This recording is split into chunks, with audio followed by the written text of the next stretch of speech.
హేవేలు గ్రంథము 2వ అధ్యాయము 28వ వచనములో, తరువాత నేను సర్వజనుల మీదను నా ఆత్మను కుమ్మరించెదను. దేవుని పరిశుద్ధాత్మ కొరకు ఇదొక ప్రవచనం. పరిశుద్ధాత్మను కుమ్మరించెదనని హేవేలు గ్రంథములో దేవుడు ప్రవచించారు. అయితే అపోస్తుల కార్యగ్రంథం దగ్గరికి ఒకసారి చూస్తే, అపోస్తుల కార్యగ్రంథము 2వ అధ్యాయం 38-39 వచనాలు. పేతురు, మీరు మారు మనస్సు పొంది పాప క్షమాపణ నిమిత్తము ప్రతివాడు యేసుక్రీస్తు నామమున బాప్తిసం పొందుడి, అప్పుడు మీరు పరిశుద్ధాత్మనే వరము పొందుదురు. ఈ మాటను అర్థం చేసుకోండి. ఈ వాగ్దానము మీకును మీ పిల్లలకును దూరస్తులందరికీ, అనగా ప్రభు అయిన మన ఈ దేవుని యొక్క తన యొద్దకు పిలిచిన వారందరికీ ఈ వాగ్దానము చెందును. మరి హేవేలు గ్రంథములో పరిశుద్ధాత్మ వాగ్దానం ఉంది. ఈ వాగ్దానమును ఆనాడు యూదులు ఏమనుకున్నారంటే, యూదులకు మాత్రమే ఈ వాగ్దానము చెందుతుంది, కానీ అన్యజనులకి ఈ వాగ్దానం చెందదు అనే ఉద్దేశంలో వారు మాట్లాడుతుంటే, పేతురు అన్నాడు, ఈ వాగ్దానము యూదులారా మీకును మీ పిల్లలకును,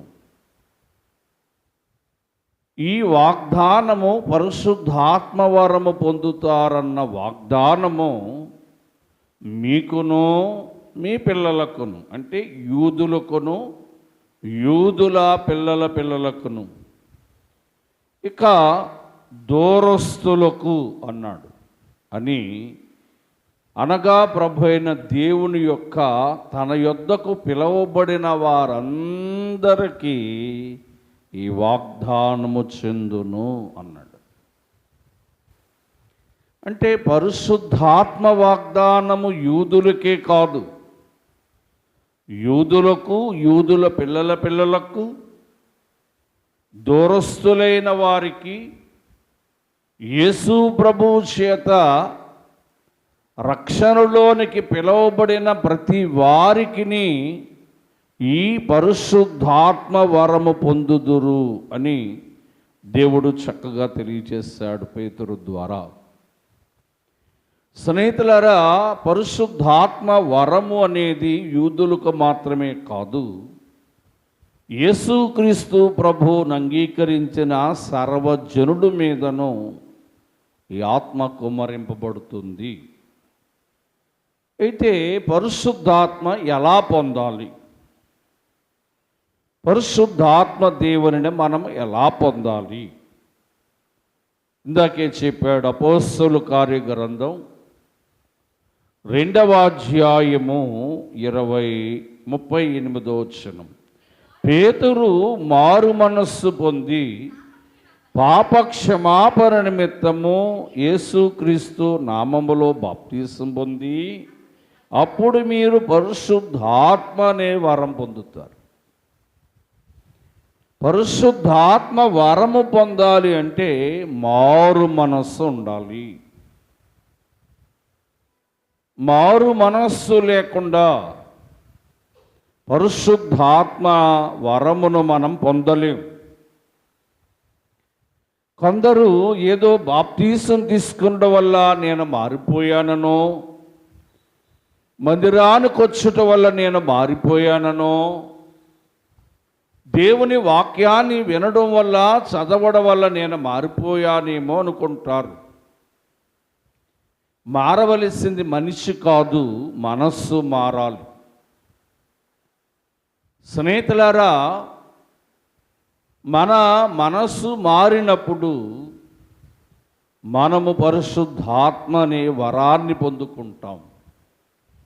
కొందరు మారాన్మంటాం కానీ వారి మాట మారదు, వారి బుద్ధి మారదు, వారి ప్రవర్తన మారదు, వారి అలవాటులు మారవు.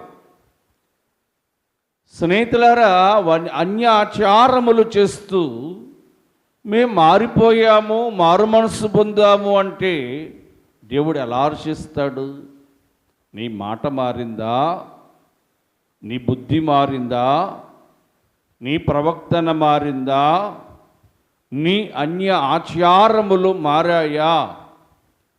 గనుక ప్రభు అన్నది ఏంటంటే, మనిషి మారడం కాదు కానీ మనస్సు మారితే పరిశుద్ధాత్మ వరమును పొందుతాం. రెండవది, అపోస్తుల కార్యగ్రంథము 1వ అధ్యాయం. అపోస్తుల కార్యగ్రంథం 1వ అధ్యాయం 15వ వచనాన్ని మనం చూద్దాం. ఆ కాలమున ఇంచుమించు 120 మంది సహోదరులు కూడి ఉండగా. గమనించాలి, పరిశుద్ధాత్మ పొందడానికి రెండవ కారణం ఏంటంటే, యేసుక్రీస్తు ప్రభు అన్నాడు, మీరు పరిశుద్ధాత్మను పొందాలి అన్నాడు. అనగానే వారందరట 120 మంది ఒక స్థలములో కూడుకున్నారు. చూడండి, ఈ 1వ అధ్యాయం 8వ వచనములో, అయినను పరిశుద్ధాత్మ మీ మీదకి వచ్చినప్పుడు మీరు శక్తి పొందుతారు. ఈ వాగ్దానము యేసు ప్రభు శిష్యులతో చెప్పాడయ్యా, మీరు పరిశుద్ధాత్మ వరాన్ని పొందాలంటే ఒక సంఘముగా కూడుకోవాలి. 120 మంది కూడా మేడగదిలో ఒక సంఘముగా కూడుకున్నారు. స్నేహితులారా, ఇబ్రీ పత్రిక 10వ అధ్యాయము 25వ వచనములు అన్నాడు, సమాజముగా కూడుకొనుట మానక అన్నాడు. సమాజముగా అంటే సంఘముగా కూడుకొనుట మానకూడదు. ఏదో ఆదివారం ఆరాధనకు వచ్చి శుక్రవారపు ప్రార్థనకు రాకుండా, లేదా శుక్రవారపు ప్రార్థనకు వచ్చి ఆదివార ఆరాధనకు రాకుండా ఉంటే, మనము సంఘములో కూడుకొనకుండా ఉంటే పరిశుద్ధాత్మను పొందలేము. పరిశుద్ధాత్మ అనే వరాన్ని మనం పొందాలంటే సంఘ కార్యక్రమములోను, ఆరాధన కార్యక్రమములోను, ఇతర కూటములలోనూ మనము ఏకీభవించుట ద్వారా మనమట పరిశుద్ధాత్మ వరమును పొందుకుంటాం. ఇక అపోస్తుల కార్యగ్రంథం 1వ అధ్యాయము 1వ అధ్యాయము 4వ వచనాన్ని చూడండి. యేసుక్రీస్తు ప్రభు వారిని కలుసుకొని ఇలాగున ఆజ్ఞాపించెను, మీరు యెరూషలేములో నుంచి వెళ్ళక తండ్రి యొక్క వాగ్దానము కొరకు కనిపెట్టండి. ఏంటా వాగ్దానం? 1వ వచనములో ఉంది. యేసు తాను ఏర్పరచుకున్న అపోస్తులకు పరిశుద్ధాత్మ పొందుడని ఆజ్ఞాపించాడు. యేసు ప్రభు వారు ఆజ్ఞాపించాడు ఏమనంటే, మీరు పరిశుద్ధాత్మ పొందాలి అని ఆజ్ఞాపించాడు. ఆజ్ఞాపించిన తర్వాత వారు ఏం చేశారంటే, మేడగదిలో సంఘముగా కూడుకొని, మేడగదిలో సంఘముగా వారు కూడుకొని 10 దినాలు కనిపెట్టారంట. ఎన్ని దినాలు? 10 దినాలు కనిపెట్టారు. స్నేహితులారా, దేవుని వాగ్దానము కొరకు పరిశుద్ధాత్మతో నింపబడాలని ఆ 10 దినాలు కూడా ఆ మందిరము లేదా ఆ మేడగదిలోనికి వెళ్ళి ఈ 120 మంది కూడా దేవుని వాగ్దానము కొరకు కనిపెడుతూ ఉన్నారు. స్నేహితులారా, వారు కనిపెట్టేది దేని కొరకు అంటే పరిశుద్ధాత్మ కొరకు కనిపెడుతూ ఉన్నారు. ఈ పరిశుద్ధాత్మ కొరకు 10 దినాల నుంచి వారు కనిపెట్టి, దేవుని బిడ్డలారా, వారు ఆత్మను పొందుకున్నారు.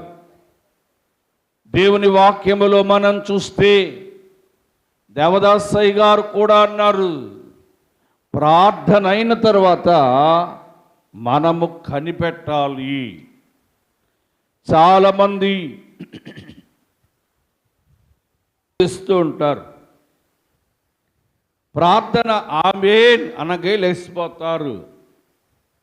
కానీ దేవదాసయ్య గారు ఏమన్నారంటే, ప్రార్థన అయిన తరువాత ఆమేన్ అనే ముందు, దేవా నాకు కనబడుము, అందరికీ కనబడుము, దేవా నాతో మాట్లాడము, అందరితో మాట్లాడమని కొద్దిసేపు దేవుని మాట కొరకు, దేవుని దర్శనమున కొరకు కనిపెట్టాలి అన్నారు. కనిపెట్టు గంట అన్న పుస్తకాన్ని కూడా ఇక రాశారు.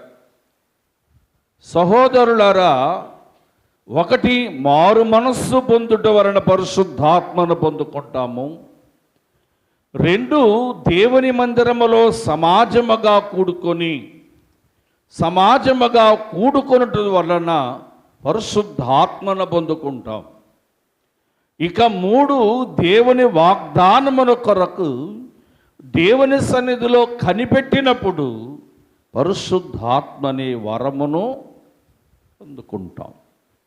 ఇక 4 అపోస్తుల కార్యగ్రంథం 1వ అధ్యాయం 14వ వచనం. వీరందరిని వీరితో కూడా కొందరు స్త్రీలను యేసు తల్లి అయిన మరియయు ఆయన సహోదరుడును ఏక మనస్సుతో ఎడతెగని ప్రార్థన చేసిరి. ఏం ప్రార్థన? ఎడతెగని ప్రార్థన అంటే ఏంటి? ఎడతెగని ప్రార్థన అంటే ఏంటి? దీన్నే అయ్యగారు అన్నారు గొలుసు ప్రార్థన అన్నారు.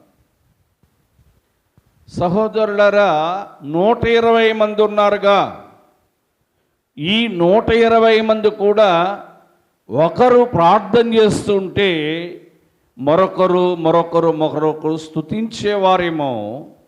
ఒకరు ప్రార్థన అయిన అనంతరము రెండో వారి ప్రార్థన అయిన అనంతరం మూడో వారి ప్రార్థన అవగానే 4వ వారి ప్రార్థన. అలాగా 120 మంది కూడా ఒకరి తర్వాత ఒకరు ఏక మనస్సుతో ఎడతెగని ప్రార్థన చేస్తూ ఉన్నారు. ఈ ప్రార్థన మనం ఏ ప్రార్థన అనగలమంటే రోమాపత్రిక 12వ అధ్యాయం 12వ వచనములో పట్టుదల ప్రార్థన. ఆ 120 మంది శిష్యులకు ఏముందంటే పరిశుద్ధాత్మను పొందాలని పట్టుదల ఉంది. వారందరూ కూడా పట్టుదలతో ప్రార్థన చేస్తూ ఉన్నారు. ఒకరి తర్వాత ఒకరు ఆగకుండా ప్రార్థన చేస్తూనే ఉన్నారు. ఎన్ని దినాలు ప్రార్థన చేస్తూ ఉన్నారంటే 10 దినములు ఈ 120 మంది కూడా ఆగకుండా ఎడతెగని ప్రార్థన చేస్తూ ఏక మనస్సుతో పట్టుదలతో ప్రార్థన చేసినందున వారు పరిశుద్ధాత్మను పొందారు.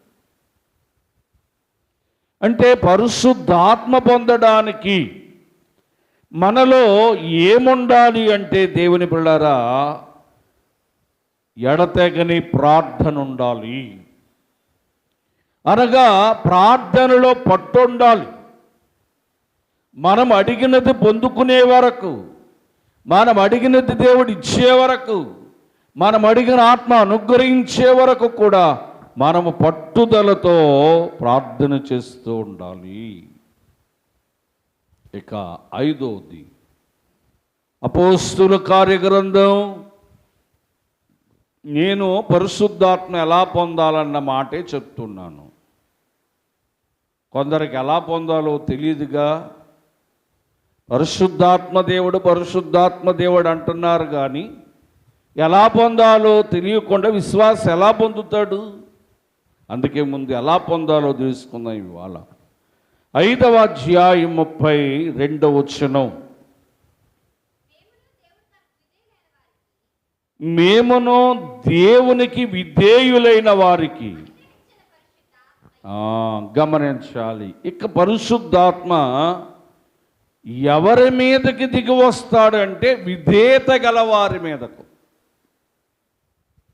విధేయత అంటే ఏంటి? కాళ్ళు జాబు కూర్చోవడమా? గోడకు జరి కూర్చోవడమా? విధేయత అంటే ఏంటి అమ్మా? విధేయత అంటే ఏంటి అంటే నాకు తెలియక అడుగుతున్నాను ఏమా. దేవుని సన్నిధిలో చాలా విధేయతగా కూర్చోవాలా. దేవుని బలిపీఠం ఇటువైపు ఉంటే అటువైపు తిరిగి కూర్చోవడం కాదు విధేయత. దేవుని సన్నిధిలో విధేయతగా మోకరించాలా. దేవుని సన్నిధిలో విధేయతగా ప్రార్థన చేయాలా. యేసు ప్రభువారిని చూసి మనం చాలా గొప్ప విధేయత నేర్చుకోవాలి. ఫిలిప్పీయులకు రాసిన పత్రిక 2వ అధ్యాయము 8వ వచనాన్ని చూద్దాం. మనుష్యుడుగా అంటే యేసు ప్రభు కొరకు మాట, ఆయన మనుష్యుడుగా కనబడి మరణము పొందినంతగా, శిలువ మరణము పొందినంతగా విధేయత చూపి తనను తాను తగ్గించుకొనెను. ఇదే విధేయత. విధేయత అంటే ఏంటంటే తనను తాను తగ్గించుకొనడమే విధేయత. ఏమా, పెద్దవారి దగ్గర విధేయతగా మాట్లాడడం. 7 కోట్ల సొమ్ము ఉండొచ్చు, కానీ నీలో తగ్గింపనే మనస్సు లేకపోతే, తగ్గింపుకొని నీ మాటలో తగ్గింపు, నీ ప్రవక్తనలో తగ్గింపు లేకపోతే నీకు విధేయత లేనట్టే. ఎవరికి పరిశుద్ధాత్మ దేవుడు దిగి వస్తాడు? ఎవరు పరిశుద్ధాత్మను పొందుకుంటారంటే దేవుని పట్ల, సంఘము పట్ల, భార్య పట్ల భర్త, భర్త పట్ల భార్య, తల్లిదండ్రుల పట్ల పిల్లలు విధేయత కలిగి ఉంటేనే పరిశుద్ధాత్మను పొందుకోగలుగుతాం మనం. దేని పిల్లారా, కొందరికి ఎంత గాడో, కొందరికి ఎంత గరాణో, మరికొందరికి ఎంత గర్వమో. సహోదరులారా, పౌలు ఈ పేతురు గారు అంటున్నాడు, ఎవరు దేవునికి విధేయులుగా తనను తాను తగ్గించుకున్నవారో వారు పరిశుద్ధాత్మ వరమును పొందుతారు. ఇక 6వది యోహాను సువార్త 7వ అధ్యాయము 39వ వచనం. యోహాను సువార్త 7:39. దేవుని యందు విశ్వాసముంచువారు పొందబోవు పరిశుద్ధాత్మను గూర్చి విశ్వాసం. పరిశుద్ధాత్మ నేను పొందుతానని విశ్వాసం ఉండాలి. ఓ సంఘం అమ్మా, ఎపేసి సంఘం అన్నదంట, అసలు పరిశుద్ధాత్మ దేవుడు ఉన్నాడని మాకు తెలియదు అన్నదంట. చెప్తాను, ఆ సబ్జెక్ట్ ఆదివారం మాట్లాడుకుందాం. పరిశుద్ధాత్మ దేవుడు ఉన్నాడని సంగతి మాకు తెలియదండి అన్నారు వాళ్ళు. సంఘానికి వస్తున్న మనము, దేవుడు ఉన్నాడని నమ్ముతున్న మనము, పరిశుద్ధాత్మ కృపాకాలములో ఉన్నామని మనము విశ్వాసం ఉంచాలి.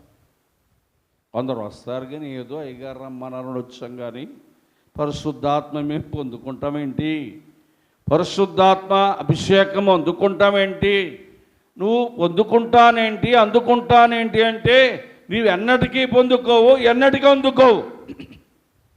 నీలో విశ్వాసం ఉండాలి. ప్రభువా, నేను నీ పరిశుద్ధాత్మని వరాన్ని పొందుకోవాలని విశ్వాసముతో వచ్చాను.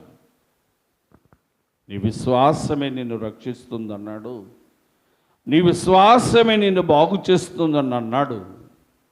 గనుక పరిశుద్ధాత్మ పొందాలనే విశ్వాసం మనకు ఉండాలి. ఏదో అయ్యగారు పెట్టారు కదా, వచ్చున్నాను కదా అంటే ఈ అల్ప విశ్వాసము, ఈ అవిశ్వాసంతో వస్తే పరిశుద్ధాత్మ కార్యం జరగదు మన పట్ల. నేను ఈ 3 దినాలలో పరిశుద్ధాత్మను పొందగలను అనే విశ్వాసముతోనే మనం రావాలి. పరిశుద్ధాత్మ అభిషేకము నేను అందుకొనగలనని విశ్వాసముతోనే మనం రావాలి. అప్పుడే మనము పరిశుద్ధాత్మను పొందుకోగలుగుతాం. ఇక 7వది లోకాసువార్త 11వ అధ్యాయం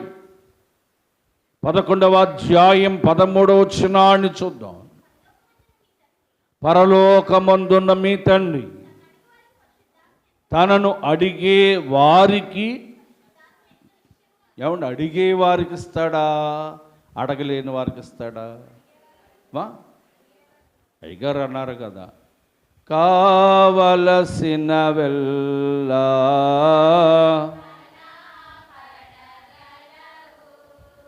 ఈ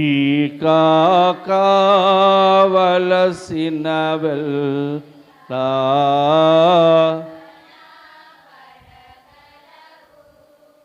ఏమి అడిగిన వారికి ఇచ్చి వేయునో తండ్రి, ఇచ్చి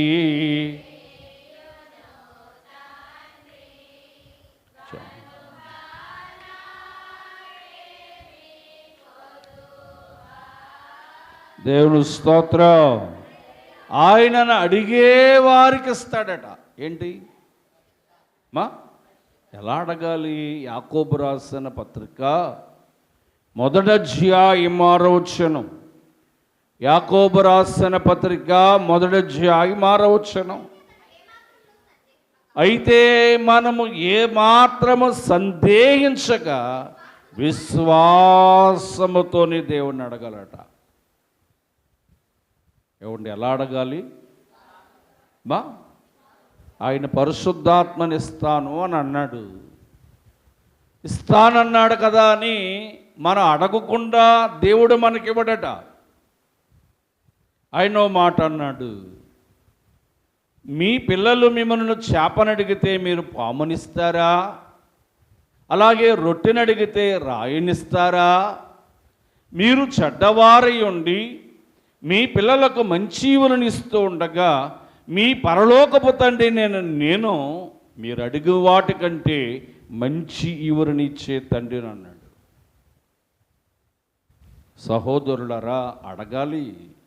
మనం ఎప్పుడేం అడుగుతూ ఉంటే, దేవా ఇల్లు లేదు, ఇల్లు నాయనా, పిల్లలకి జ్ఞానమే నాయనా, ఆరోగ్యమే నాయనా, అప్పులు తీర్చు నాయనా, ఆపద తొలగించు నాయనా, ఇవే అడుగుతాం. కానీ దేవాని పరిశుద్ధాత్మ నిమ్ము నాయనా అని చెప్పి సందేహించకుండా, నేను పరిశుద్ధాత్మను పొందుకుంటానని సందేహించకుండా విశ్వాసముతో అడగారట దేవుణ్ణి.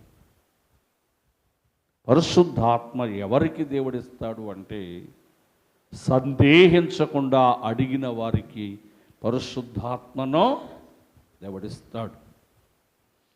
పిల్లరా, ఇక 8వ వచనం, ఇంకా 2 మాత్రమే ఉన్నాయి. ఈ 2 చెప్పి ప్రార్థనలోకి వెళ్ళిపోదాం.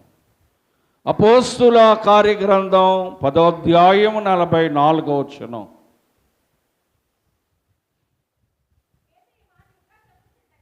పేతురు కొర్నేలి ఇంటిలో దేవుని మాటలు చెప్పుతుండగా పేతురు గారి వాక్యము బోధ విన్నవారందరి మీదకు పరిశుద్ధాత్మ దిగెను. దేవుని స్తోత్రం. ఇక ఎనిమిదవదిగా ఏంటంటే, అమ్మా దేవుని వాక్యం వింటూ ఉన్నప్పుడే. కొందరు దేవుని వాక్యం ఎంత నిర్లక్ష్యంగా వింటారో. వాక్యం వింటూ ఫోన్ చూస్తారు, వాక్యం వింటూ వాట్సాప్లు చూస్తారు, వాక్యం వింటూ ఇలా పడుకుంటారు, పక్కన వాళ్ళతో మాట్లాడుతుంటారు.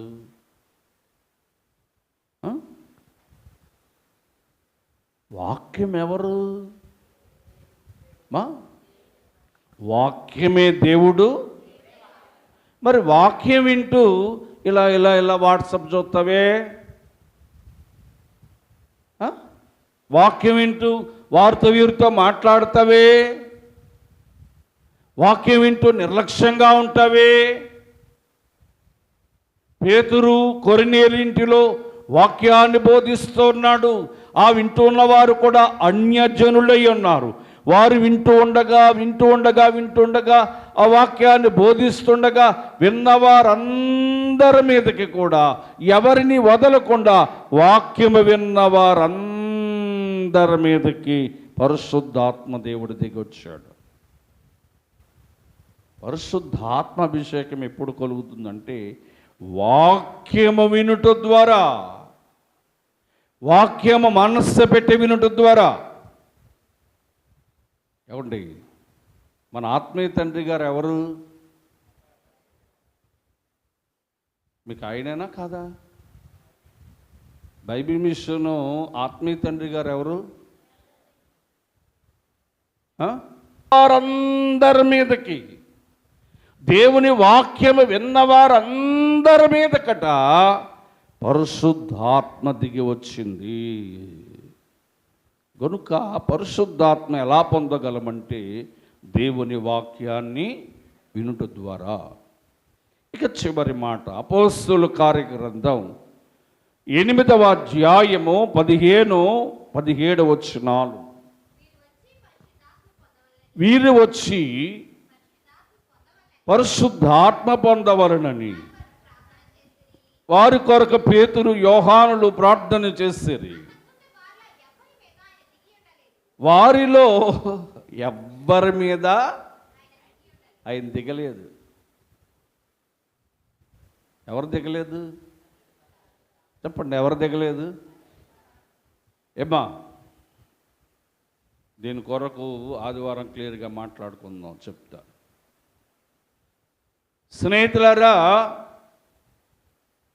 కొందరు బాప్టిజం పొందారు, కానీ వారి మీద కట పరిశుద్ధాత్మ ఎప్పుడు కూడా దిగలేదు.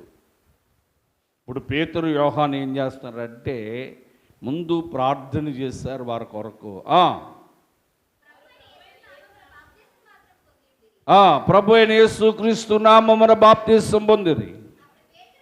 అప్పుడు పేతురు యోహానులు ఏముంచారు? వారి మీద చేతులుంచగా, దేవుని స్తోత్రం. అంటే పరిశుద్ధాత్మ పొందాలి అంటే ఎవరు చేతులు ఉంచాలి? ఏమ్మా, ఎవరు చేతులు ఉంచాలి? మాట్లాడతలేదు మీరు. అమ్మా, సేవకులండి, అందరు సేవకులు చేతులు వేసేస్తే పరిశుద్ధాత్మ వచ్చేద్దా? కొందరు సేవకులు చేతులు ఎగరు దయ్యాలలోకి వచ్చేస్తాయని, మంచోళ్ళ సేవకులు. ఏమా, పేతురు యోహాను ముందు అక్కడ ఉన్నవారు బాప్తిసం పొందుంటే వారి కొరకు ప్రార్థన చేశాట. ఆ దైవ సేవకులు ఒక్కొక్కరి మీద చేతులు వేసినప్పుడట దేవుని పరిశుద్ధాత్మతో నింపబడి. దేవుని స్తోత్ర. అంటే పరిశుద్ధాత్మ పొందాలి. పరిశుద్ధాత్మ పొందడానికి ఎన్ని కారణాలు ప్రభు చెప్పాడంటే, 1 మారు మనస్సు పొందాలి, 2 సంఘముగా కూడుకోవాలి, 3 పరిశుద్ధాత్మ కొరకు కనిపెట్టాలి, 4 ఎడతెగని పట్టుదల ప్రార్థన చేయాలి, 5 విధేయత కలిగి ఉండాలి, 6 విశ్వాసం ఉండాలి, 7 తండ్రిని అడగాలి, 8 బోధ వినాలి, 9 దేవుని సేవకుని చేత చేతులుంచి ప్రార్థన చేయించుకోవాలి. కొందరికి ఎంత కంగారో, వస్తారు, ఎందుకు వస్తారో తెలియదు. వ్యాధిగ్రస్తు మనందా అని అనిపిస్తుంది కానీ అనలేం. ఎందుకు వస్తారో వారికే తెలియదు. కనీసం దేవుని సేవకునితో చెయ్యి కూడా వేయించుకోకుండా గబగబా గబగబా పారిపోతుంటారు. వారిలో రోగము పోదు, వారికి అభిషేకము రాదు. అదొక భాగ్యంగా ఎంచుకోవాలి. మనం దేవుని సేవకుని చేత మన తల మీద చేతులు ఉంచడం ద్వారా మనలో ఉన్న బలహీనత నుంచి విడుదల పొందుతాము, ఆరోగ్యాన్ని పొందుకుంటాము, ఆత్మాభిషేకమును కూడా పొందుకుంటాం. అందరు సేవకులు కాదు సమా, పరిశుద్ధాత్మ పొందిన సేవకులు మాత్రమే వెయ్యాలి మన తల మీద చెయ్యాలి. ఎవరు పడితే వాళ్ళు వేసేస్తే పరిశుద్ధాత్మ వారికి వెళ్ళినప్పుడు మనకేమొస్తుంది పరిశుద్ధాత్మ? ఏమండి? కనుక మనం గ్రహించాలి దేవుని పిల్లారా. దేవుని వాక్యములో మనం చూస్తే ఆయన అన్నాడు, అంచె దినములలో నా ఆత్మను జనులందరిపైన కుమ్మరించదు. అంటే అందరి మీద ఏమిస్తాడు దేవుడు? కానీ ఇప్పుడు నేను చెప్పిన పాఠం ఏంటంటే పరిశుద్ధాత్మ ఎలా పొందాలి అని చెప్పాను. ఎలా పొందాలి అని చెప్పాను. విన్నారుగా? మరి దేని పిల్లారా, మరి రేపు పరిశుద్ధాత్మ పొందితే ఏం జరుగుతుంది? ఏమండి, పరిశుద్ధాత్మ పొందితే ఏం జరుగుతుంది? రేపు మూడో రోజు పరిశుద్ధాత్మ కార్యాలేంటి? ఏమా పరిశుద్ధాత్మ దాటి నేను బయటకు వెళ్ళకుండానే వాక్యాన్ని చెప్తాను. ఈ మాటలు ప్రభు దీవించునుగాక.